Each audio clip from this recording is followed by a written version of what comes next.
Week 1 in the NFL is in the books, so let's overreact to it by doing a mock draft, and this mock draft is powered by BetUS. I will talk more about them a little bit later, but let's go ahead and get into this sucker. The draft order is based on current Super Bowl odds. So if you got a problem with the draft order, take it up with Vegas. We're starting with the Carolina Panthers, which I know Bryce Young looked like Bus Young.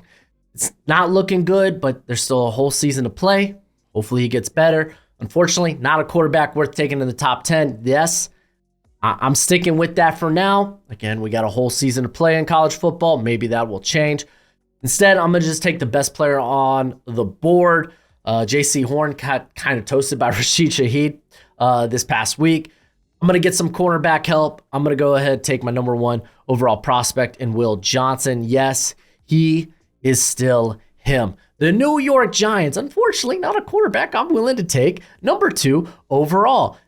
Let's go ahead. We'll take a look at it in the second round. This is only 1 round mock draft, though, but I think the quarterback talent much better on day 2, so we could push that sucker to day 2. Don't worry, Danny Dimes don't have to be your quarterback of the future.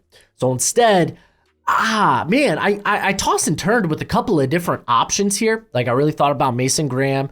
I have just a really fun interior there with him and Dexter Lawrence. Ultimately, I think I'm going to just go ahead and double dip at wide receiver. You went Malik Neighbors in the first round last year. Let's get some size. Let's just get a very, very alluring playmaker in Tetero McMillan. The guy just moves special for how big he is. And he has just been, you saw it in week 1 where he had over 300 yards, 4 tutties. The dude is hella good.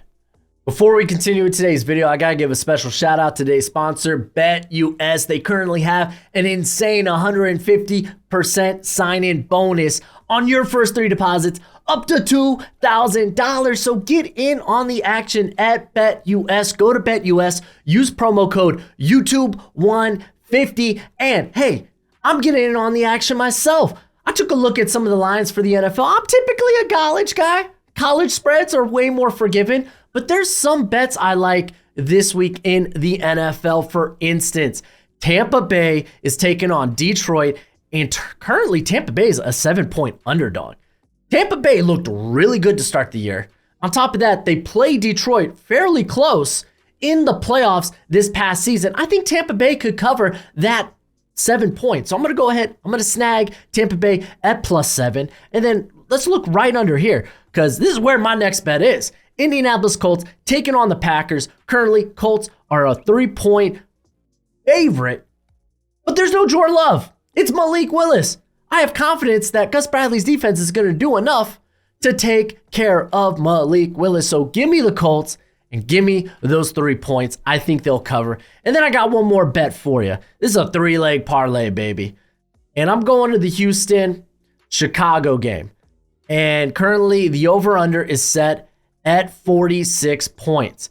Listen, Caleb Williams didn't pass over for over 100 yards. So I think they might have a tough time scoring in this game. I know Houston's defense didn't exactly look great, but also Anthony Richardson is a bit of a freak. On top of that, the Texans are going to be taking on, what I think is a top 10 defense in the league in the Chicago Bears. So if the Bears can hold Houston to like 20, 24 points, Bears probably only score maybe 10 to 13? Even maybe 14. So let's say worst case scenario, this ends up being Houston Texans. They win 24-14. That's 38 points. That's well under that 46 total. Give me the under in that case. And you know what? I'm putting my money where my mouth is. I ain't just all talk. I'm good looking, but I ain't all talk. I'm going to throw 20 on that. I'm going to get 117 back. I like it. I love it. I want some more of it. And if you want some more of it, you could go to BetUS right now. Take advantage of that 150% sign-in bonus. Again, it's on your first 3 deposits up to $2,000. Use the promo code YouTube150. And as always, bet responsibly and bet within your means. At 3, I'm picking for the Denver Broncos, and man, I think ultimately, I think we're going to go wide receiver again, wide receiver back to back. Because right now, at least in terms of what it seems like this team wants to do, and that's get the ball in their playmakers' hands and then have them create after the catch. They don't really have that guy on the roster right now. So I'm going to snag Luther Burden, an after the catch machine. He is so elusive with the ball in his hands, and I think he would just be a good addition here for he would just help out the new young franchise quarterback in Bo Nix. And hopefully he doesn't end up being Bo Picks. New England Patriots. Left tackle was a nightmare this year. They ended up benching Okorafor. Lowe didn't look any better. I don't know about Kane Wallace. We'll see. Yeah, but we're here now. We're just going to go ahead and send it. Freaking Kelvin Banks played really good against the Wolverines this past weekend. And that's a really good defensive line for the Wolverines. So right now for me, it's like 1A and 1B with him and Will Campbell. I'm going to go with Banks in this case. Washington Commanders, man, that defense don't look so hot right now, but I think I'm going to go with Travis Hunter. Travis Hunter is, in my opinion, a top 5 talent. And ultimately, I think he's going to end up being a receiver just because of the receiver pay scale compared to the cornerback pay scale. But that doesn't mean you can't play him on defense as well. It's just I think you're probably going to use him more package based. And this Washington team really, after trading away Dotson, outside of Terry McLaurin, maybe you get some good things from Luke McCaffrey, but they just don't have the playmakers at wide receiver. Travis Hunter would add a playmaker out there. So just like that, all the top wide receivers off the board. Las Vegas Raiders, I'm still not taking a quarterback. Guys, I don't like the quarterback class. Not at this juncture. I don't think there's a top 10 guy in here. But I can promise you there will be a quarterback taken at some point in this draft. This one's kind of tough because I would have loved to get a receiver here. It's too early here to really take any any interior players, if we're talking like take any offensive interior. There we go. I did contemplate going potentially Will Campbell to get a tackle because Bolton Miller maybe get off his contract, which is a shame. He's playing good football. He's, I would argue, a top 10 to 15 tackle in the NFL, probably top 10. I need to give him more credit, but Thayer Mumford on the other side, that's kind of like, so like, I really thought about that, but instead I'm just going to follow my board. I'm going to go with my number 2 overall prospect in Mason Graham and just keep this defense disgusting. Like, they got a good rotation working on the interior with guys like, obviously you got Christian Wilkins as your big boy starter, but you have like Adam Butler, John Jenkins. I think adding Mason Graham gives them a lot more like zest, and I mean, I don't know, man. Maybe they're out on Tyree Wilson at this point.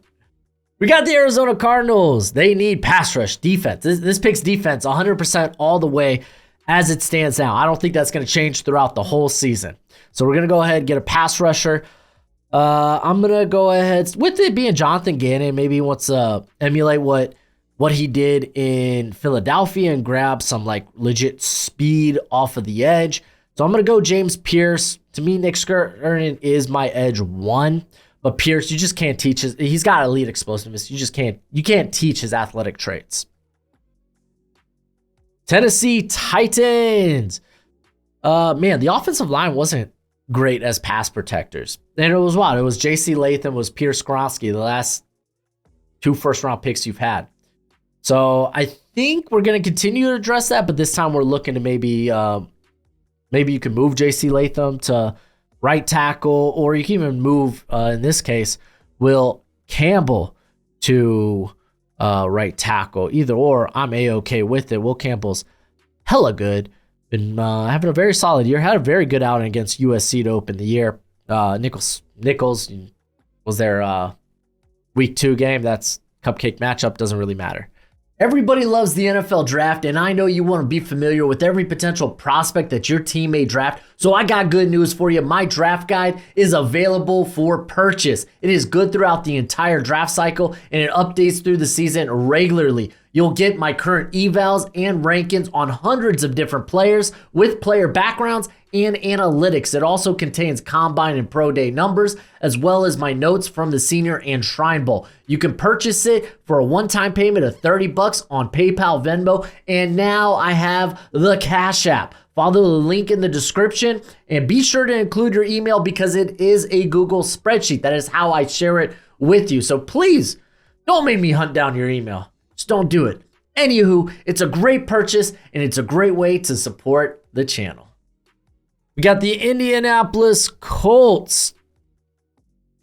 All right, so I think I'm going to go with cornerback help here. I think the offense is fine, like more than fine. They got pass catchers. They got a really good offensive line. You have your potential quarterback of the future. I think I want to go with the defense. You can make a good case for edge because I think when you're not going to blitz a ton, you want to have a lot of horses there. And I mean, Liatu Latu, welcome to the league, had a essentially was just shut down by Tunzel, but Tunzel's like a top 5 tackle, so it is what it is.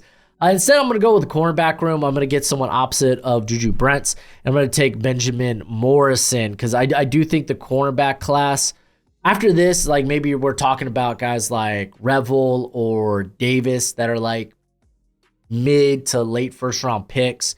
Morrison's a surefire top 10 player in my opinion. Minnesota Vikings, man, I would have loved a corner here. And you know what? I am going to snag a corner. I said Morrison, surefire top 10. And then I talked about some of the guys that might be like mid to late first round options. And it just slipped to my mind how good, granted, it's been against a couple of cupcake teams, but we've seen the talent from him. I'm going to go with Denzel Burks. I think he's probably going to be at least a big riser for me. I entered the year with him as a top 50 player that was like on the cusp of being a first round talent, but he's just a phenomenal fit for Brian Flores' scheme. That he's someone you can leave on an island. He's just very bouncy, really good movement skills, likes playing press. He's just a really good fit here. So we're gonna go with that cornerback help. Tampa Bay Buccaneers. Listen, Yaya Diaby played pretty well this week, but does feel more like an edge too. I want to look for a surefire edge one. I think Nick Skirden can be that. He's got great size at he's like 6'4", 270, somewhere in that ballpark. And he moves well at that size. He's a good blend of speed and power, but he is looking so technically sound as well. So I'm going to go ahead and snag him. We got the New Orleans Saints. I'm not going to be fooled by Derek Carr having a great performance, but you are at least stuck with Derek Carr till 2025. They did draft Spencer Rattler, but he was a 5th round pick. So if you do want to maybe go into the quarterback class at some point, you could probably do it day 2 if you want competition for the future. But I'm not going quarterback here. They could get off Marshawn Lattimore's contract after this season. You got Paulson Adebo. He is a free agent after this year. So it kind of makes sense. Maybe you want to get cheap, or at least cheaper at corner. So I am going to go with corner. I'm going to go with a bit of a freak who could get drafted higher than where I have him. Kind of have him in that, he's a top 20. He's in that 17 to 23, 24 area. So 12 might seem a little rich, but it's not that much. This guy's a freak. He is a freak at 6'4", 194. We got the Seattle Seahawks, and man, I would love offensive line help, but I don't think I really want to go with an offensive lineman here. I kind of feel like the offensive line class is there's a couple of guys that are well worth a first round pick, but I like them better as maybe late first rounders. So I think you can maybe just address that position in day 2, or maybe just in free agency. Instead, I might just go with the best player on the board, which is kind of what I'm going to do. I'm going to go with my second best prospect currently on the board in Deone Walker, the big Hog Marley, the big boy out of Kentucky. That he's just going to be a versatile piece at his size with his movement skills for Mike McDonald. And you're going to be like, what? This defense could get more scary? Yes, it can. Cleveland Browns. Listen, you are such a disaster at quarterback right now. Not only did Deshaun Watson have a terrible game against Dallas, which it was really bad, and part of me wants to excuse it because it is Dallas. It's his first game with Ken Dorsey as the coordinator. But golly, you have now another charge pop up, or at least another lawsuit. We'll see what happens with that. But like he's just not doing it at quarterback. Like if you're gonna take a shot at quarterback, this is probably where you're gonna want to do it. If you're the Browns, like I mean, you could wait till day 2, really, but we're gonna go with the quarterback. And honestly, I'm gonna be real with you. It could be Carson Beck if you want a little more, like not necessarily the highest ceiling, but maybe a high floor. Like Carson Beck and Shadur Sanders are really good options here. Shadur, maybe you don't like what he says in the press conferences. Maybe you're worried about his attitude. Let's wait and see. I still like Shadur.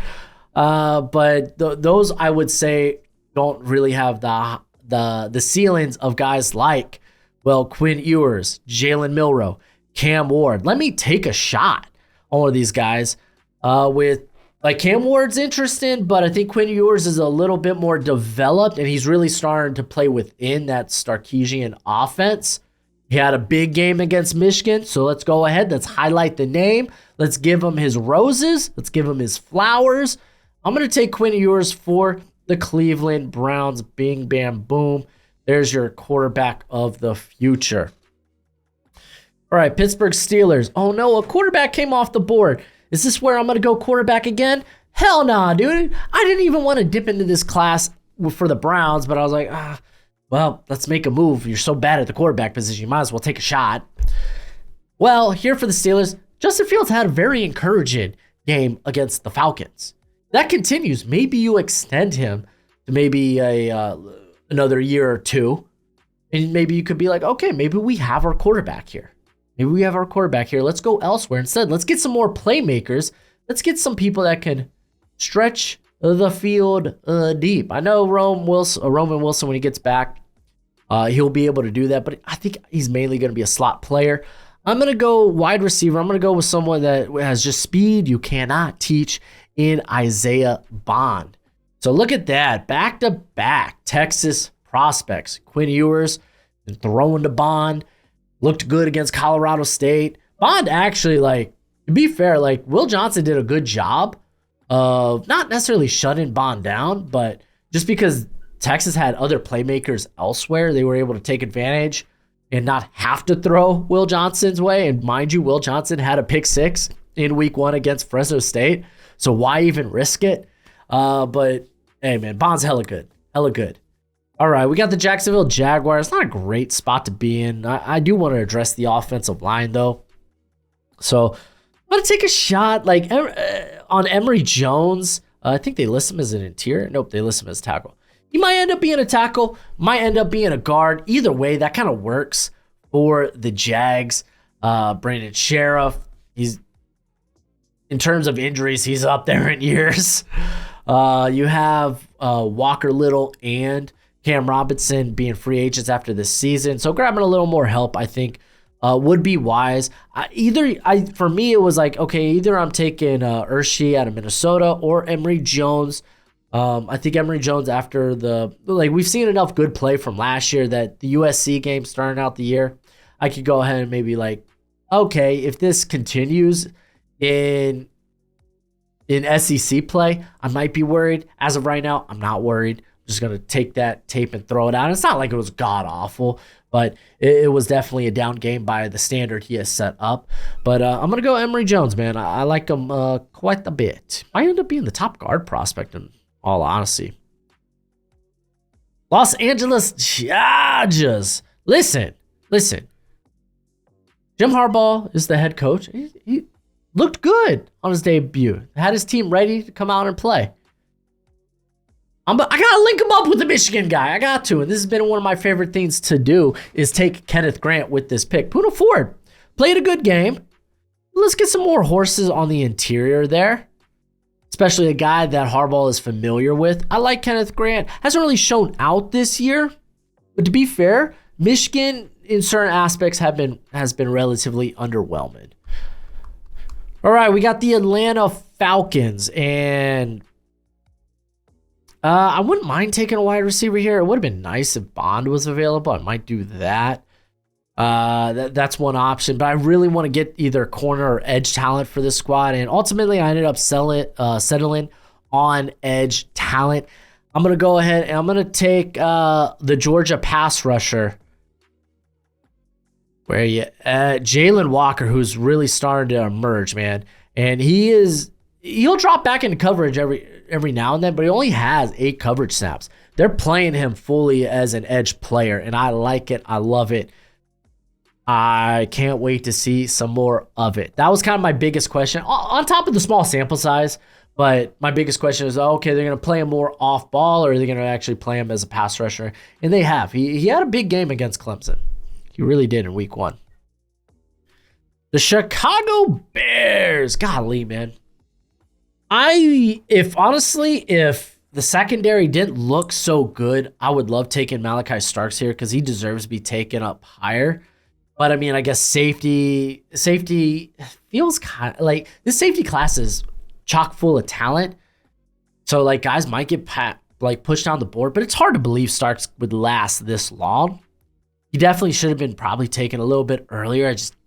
I didn't know where to really put him, but we're going to pass on him here because I feel really good about Chicago's secondary at this point.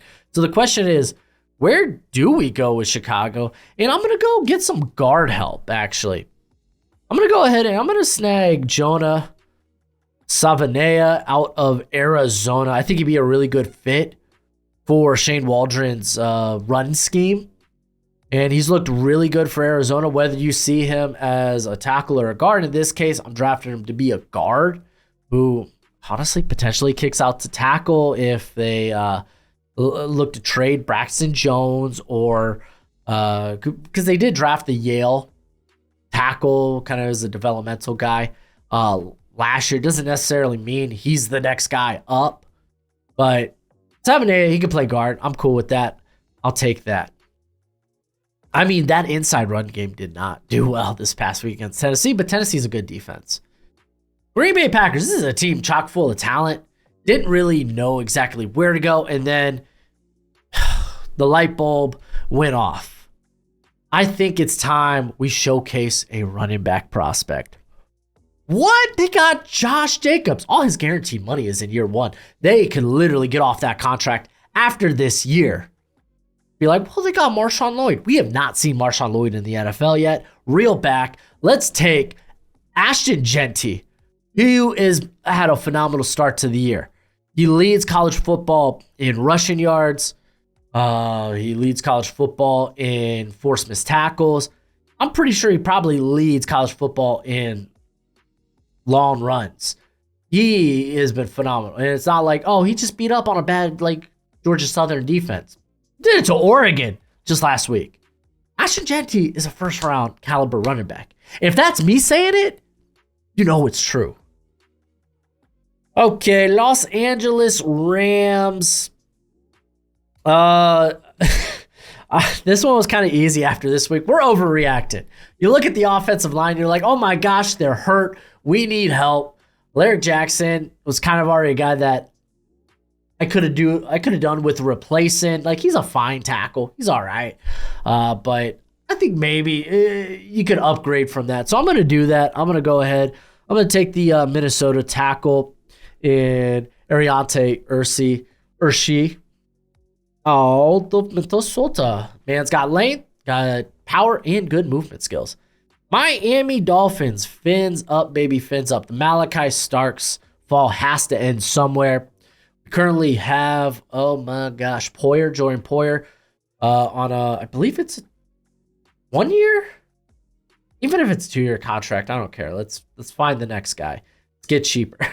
Even though it's not that much money. But Malachi Starks, the fall has to end somewhere. He's too good. He should be someone that goes in the top 15. Fun fact, if you didn't know, if you're not familiar with the draft, good players fall. So we're going to go Malachi Starks. Again, in a good safety class, like good players will fall. Like we saw it in the wide receiver class last year. Come on. Okay, we got the New York Football Jets. Oh, is he going to take the quarterback of the future? Nah, I'm cool. I'm all right. Again, we're overreacting to week 1, and that run defense looked piss poor. It looked piss poor. Can Will McDonald stop the run? I don't know. Maybe he's just a DPR guy, which, hey, you moved Bryce Huff. You moved on from him. You didn't bring him back. Son Reddick ain't playing for you. So, yeah, just have Will McDonald be the DPR, and let's bring in someone who's got some traits. He's got some length. He just needs to be developed a little bit, but at least early on, he's a really good run stuffer, and that's going to be Mikael Williams out of Georgia. Unfortunately, he had the foot injury. I don't know if it's a high ankle sprain. I don't remember what they called it, so he might be out the next couple of weeks. Hopefully, we see him again in the next few weeks or later this year. Cincinnati Bengals. All right, again, this is an overreaction to week 1. Mike Gesicki should have had a touchdown. Stupid penalty. Tanner Hudson fumbled right when he was going to the end zone. Gesicki's on a 1-year deal. Oh, maybe we need to do something about the tight end position. Oh, geez, Rick. Oh, geez. Yeah, well, let's go ahead and take Colson Loveland, who might be probably the only tight end, like first round potential tight end prospect. Didn't have like the best game against Texas, had the bad fumble. Speaking of fumbles, had the bad fumble. But he also had some sick catches in that game. So we're going to stag him here. Could be like a Dalton Kincaid-esque type of prospect. Dallas Cowboys. Oh, I wanted a running back here. Golly, gee, this is a team that already has a lot of talent, but I would have loved running back, man. Ashton Genty's kind of my guy. Well, you know who popped off this week? And I know it was against Western Michigan. Winshawn Judkins. He's right up there in terms of being a first-round caliber running back. We're going to snag him here for the Dallas Cowboys. Eventually. There we go. Buffalo Bills, we're on the clock. What are we going to do? Well, your linebacker position looked piss poor without Matt Milano. Let's go ahead. Let's get some linebacker help. And I know people are like, oh, this is going to be the Harold Perkins pick. And nah! I'm going with my boy, Danny Stutzman. I think he's an absolute freak. The man's got great range. He's everywhere. He's all around the ball. Sign me up, Danny Stutzman. Okay, we got the Houston Texans. And I thought the linebacker core played really well, so I'm not going with Harold Perkins. Spoiler alert. I was saying this in the offseason that I'm not impressed with their defensive interior. After this week, I'm not impressed with their defensive interior. Miko Ryans loves to stop the run. And I just don't think he's got the necessary guys there on the interior that can do that. I mean, honestly, I think the ceiling on that defensive interior is a lot lower than it was last year. The floor is probably similar, but the ceiling's not any higher. Let's try to get a better ceiling. I'm going to go with Talik Williams. He needs to develop as a pass rusher. He might not even just have that dog in him, but you know that he's got good length, got a really good first step, and he's really good at stopping the run. So we'll snag him right here. Baltimore Ravens. Ooh, this one was a whittle tough for me. It was a whittle tough. Didn't really know exactly where to go, but part of me wanted to double dip at corner. I can't help it. Listen, Marlon Humphrey, maybe you want to get off on that contract. He's not what he used to be, but he's still playing at a very relatively high level. Brandon Stevens is a free agent. So let's just keep bringing in talent. How about that? And I love highlighting guys that I really like. Siobhan Revel at a ECU is a freak at his size, absolute athlete, and it's basically you're getting a similar guy in Nate Wiggins, you did a similar guy that you got to Nate Wiggins in terms of the athletic traits, just with way better size. So can you imagine that duo going forward? Yeah, sign me up. Philadelphia Eagles. This is where I take Harold Perkins. Zach Bond had a really good game. Love that. Nakobe Dean, not so much. Not so much. So let's get linebacker help. I'm going to go with Harold Perkins. Detroit Lions. Sorry, this is my favorite pick to make for the Detroit Lions. I'm going to go with an outside receiver. I'm going to give them a little bit of girth, a little bit of size, but someone who could also attack downfield. He's got that good long speed. I'm taking Alec Iomanner out of Stanford. And I know some people be like, well, Jameson Williams just went off. Okay, well, who's playing opposite of that? You got Amon-Ra St. Brown. You got Jameson Williams. Let's just keep adding the playmakers. Just give me the playmakers. Okay, San Francisco 49ers. This is a team that's got a lot of good players. And at this juncture of the draft, I was like, I don't really know where I want to go. I mean, there's quarterbacks on the board, but spoiler alert, I only took one quarterback in the first round. That's kind of where I'm at this quarterback class. I don't know who I like as a first round pick, but I don't really love any of these guys as first round picks. Again, I'm not equating like this class may be similar to 2022, but I think the ceiling on this class is way higher than what it was in the 2022 draft. I'm just really I'm just not in love with it. I'm sorry. I like you, quarterback class. I just don't love you. Anyway, we already knew we weren't going quarterback. They got Brock Purdy. I'm going to go ahead and take an edge. Some people will be like, oh, Abdul Carter. No, he hasn't been good against the run, and it's still coming together as a pass rusher with his hand in the dirt off the edge. Not to say the traits aren't there. The traits are freaking phenomenal, but I'd rather go with someone who has some production behind it. I know some people be like, oh, what about last season? Well, he was doing it as like an off-ball linebacker. He'd occasionally come off the edge. It's a little different scenario there.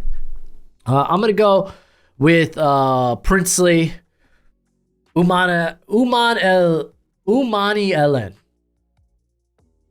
I'm going to get that name down by the end of the year. I'm going with Princely out of Ole Miss. He's having a good year. I know they haven't played anyone as of yet, but if you're familiar with his work at Florida, you know he can put up good numbers against SEC caliber talent. He's a good player. Might not be like the fastest, bendiest. Like, he's got a good first step. Don't get it twisted. He's just not like the most twitched up, bendiest guy, but like as a technician, he is so well put together. Finally get that guy opposite of Nick Bosa. Like Drake Jackson has really worked out. Yatir Gross-Matos. Leonard Floyd, he's nice, but I mean, I think he's a good rotation player. So yeah, give me Princely. And then finally, we got the Kansas City Chiefs. Listen, Trey Smith, I think he's probably gonna not re-sign. I mean, they just extended Creed Humphrey like a few weeks ago. I think they're just gonna go ahead and be, hey, let's get our compensatory pick. Trey Smith, we love you. We just gotta really, really be wise about who we pay. We were in this position last year with Chris Jones and L'Jarius Sneed. We love you, but hey, we wish you the best in your future endeavors. So with that said, I'm probably going to go with an interior player. I'm still a big fan of Tyler Booker. I know some people will be like, oh, he didn't play this well. He didn't play exactly that well against South Florida. He was playing his first game at tackle because of injury. He's hella good. And he could even develop into a good tackle, which might work with this squad. You might be looking at that with like Jawan Taylor, you know? So, hey, I think it works out, man. I love the movement skills. I love the power. I love the size of Tyler Booker. Give me that. And that is my first round mock draft, overreacting to week 1 in the NFL. Go ahead. Let me know what you think of this mock draft. Let me know in the comment section below. Of course, if you want more draft content, just go ahead. Check out some of the videos on the channel. I do a stock report each week going over prospects who helped and hurt their stock. I do those on Monday. So, hey, take a freaking gander at that. Also, again, a special thanks to BetUS. If you want to go ahead, take advantage of that offer. Go to BetUS. Use the promo code YouTube150. That 150 is for 150% off on, or 150% sign-in bonus on your first 30 deposits up to $2,000. But as always, bet responsibly, bet within your means. But as always, until next time, you be easy, my friends. Later.